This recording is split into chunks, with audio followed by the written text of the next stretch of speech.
안녕하세요. 아름다운 세상입니다. 차량을 소유하고 있으면서 튜닝에 대해서 이제 한 번쯤 생각을 해보게 되죠. 여지까지 차를 구입을 하면서 한 번도 튜닝을 해본 적은 없습니다. 내부의 액세서리 같은 거나 뭐 이런 것들, 이런 거를 많이 시도를 해보려고는 했었죠. 대표적인 게 이제 예전에 티코 차량입니다. 티코는 워낙 허술한 차다 보니까 차를 구입을 해서 내부에 이제 조수석, 운전석 외에 차 안에 탔을 때 손잡이라는 게 있죠. 그게 하나도 없었습니다. 이 깡통치고도 그만한 깡통차가 없는 거죠. 그러니까 너무 허술하니까 필요에 의해서 꼭 필요한 것들을 설치해야 된다는 것들이 있는 거죠. 아주 특이한 것 중에 하나가 이제 자동차 양쪽에 사이드 밀러 두 개가 주름관식으로 돼서 접었다 폈다 하는 식입니다. 그래서 이거는 조절이 안에서 이렇게 똑딱이 단추 같은 걸로도 그런 수동 방식도 아니고 그래서 결국은 차를 세워서 양쪽에 사이드 밀러를 주름관을 이렇게 딱 균형을 잡아놓고 세팅을 하고서 주행을 했어야 됩니다. 굉장히 황당한 상황이죠. 그리고 이제 더 황당했던 거는 블랙박스입니다. 당시에는 블랙박스라는 게 없죠. 제가 블랙박스를 거론하는 게 이 자동차의 역작 중에 하나가 이제 블랙박스가 아닌가 하는 생각이 해봅니다. 예전에 차를 사갖고 사람들이 굉장히 불안해한 것 중에 누가 내 차를 들이받고 그냥 잘 세워져 있는 차를 들이받고 가는 경우들이 있을까 걱정을 많이 했었습니다. 왜냐면 먹튀한다 그러죠. 보통 도망가는 경우들이 많이 있습니다. 남의 차 다 박살내고 그런 경우 참 많았었습니다. 저도 차를 이제 정상적인 예전에 이제 아파트에 세워놨는데 그 앞쪽으로 이제 차가 도로가 있는 상황이고 주차 라인이 있지 않습니까? 그 주름관 사이드 밀러를 아주 박살을 내놓고 간 경우가 있어갖고 증빙 자료도 없고 어떤 근거도 없는 상황이다 보니까 결국은 제 돈 사비 들여서 이제 그나마 이제 단가가 싸니까 그거 가서 고쳤던 거 기억이 납니다. 블랙박스는 튜닝용품은 아니죠. 튜닝용품은 아닌데 블랙박스가 이제 점차적으로 이제 증가를 했었던 시점에서는 없는 차량들에 장착을 할 수 있게끔 이제 설정을 해서 이제 세팅을 하는 거, 그것도 일종의 튜닝이 아닌가 생각을 해보게 됩니다. 만약에 다른 튜닝은 몰라도 블랙박스를 설치하는 것만큼의 튜닝은 적극적으로 권한다고 보는 게 생각입니다. 그게 있음으로 해서 어느 정도 이제 사람이 내 차에 대한 안정감이나 불안감도 많이 없어지는 거죠. 물론 그걸 해놔도 와서 들이받는 경우도 있습니다. 그래서 차를 세울 때는 길가 쪽에다가 있는 주차 라인이 있는 그런 장소에 세우지 않는 게 제일 좋죠. 그리고 사선으로 이렇게 대각선으로 이렇게 차들을 세워놓는 그런 주차 공간들이 있습니다.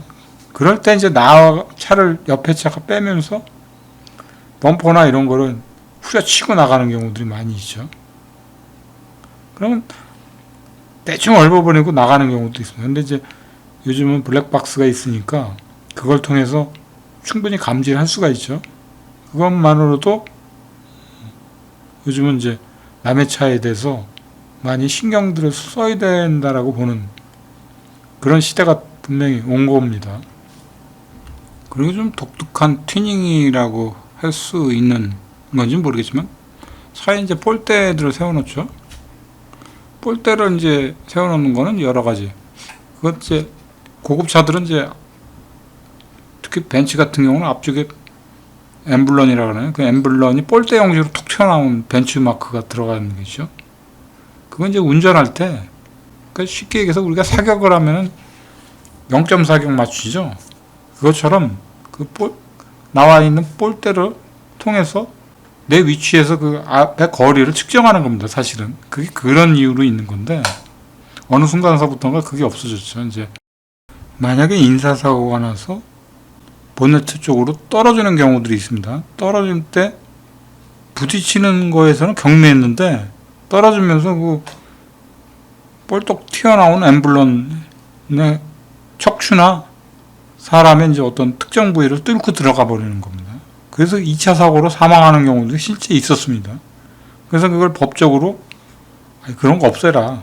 그래서 2000년대인가 그때 이후부터는 없어졌던 걸로 기억을 하고 있습니다.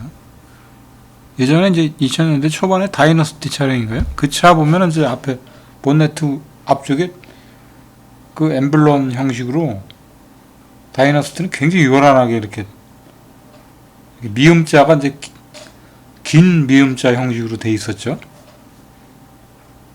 그것도 사실 엄밀히 얘기하면 흉기가 될 수 있는 부분들이기 때문에 나중에 이제 자동차 회사들이 그런 것들을 대부분 다 없애는 추세로 이제 돼버린 거죠. 그거는 굉장히 시행착오적인 부분이기도 한데 없어지는 게 맞긴 한 건데 앞서도 얘기했지만 그게 이제 운전자 입장에서는 편리한 부분이 없지 않아 있습니다. 요즘 차량들은 차 안에 이제 기본적으로 오토 안드로이드가 내장이 돼 있죠. 그래서 유선이든 무선이든 안드로이드 기능이 탑재가 되어 있기 때문에 차량과 내가 소지한 그 휴대전화하고의 이제 그 작동이 연동이 됩니다. 연동이 돼서 차 안에서 굳이 내가 스마트폰이나 이런 걸 들고서 뻘짓거리 안 해도 됩니다. 운전을 하다가 운전 핸들 어느 특정 부위에 전화가 오면 탁 눌러주면 해서 자동차 스피커를 통해서 통화를 하는 거죠.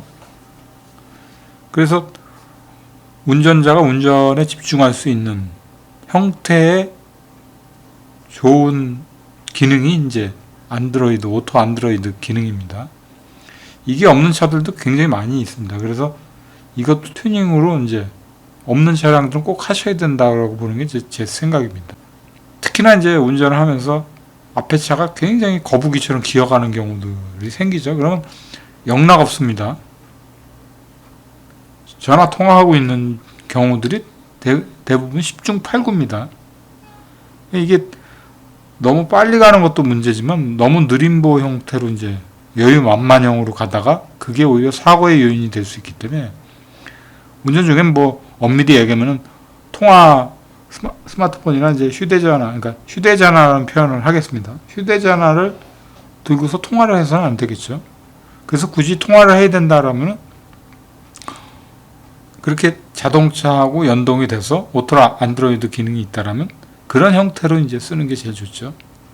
그리고 무엇보다 중요한 건 운전 중에 안드로이드, 오토 안드로이드의 특정한 기능을 화면으로 디스플레이에서 보는 거는 사실 안 좋습니다. 이게 그래서 원래 주행 중에는 그게 화면이 꺼지게끔 돼 있죠. 그게 또 안전상의 유의고 보험하고도 관련이 있는 거기 때문에 그걸 활성화 시켜놔봐야 크게 좋을 것도 없는 겁니다. 그래서 이거는 운전자가 예의주시해서 꼭 하지 말아야 될 부분이라고 보여집니다. 그래서 오늘은 이 튜닝에 대해서 잠깐 얘기를 진행을 해봤습니다. 여러분들은 어떻게 생각할지 모르시겠는데 도움이 되셨다면 구독도 부탁드리겠습니다.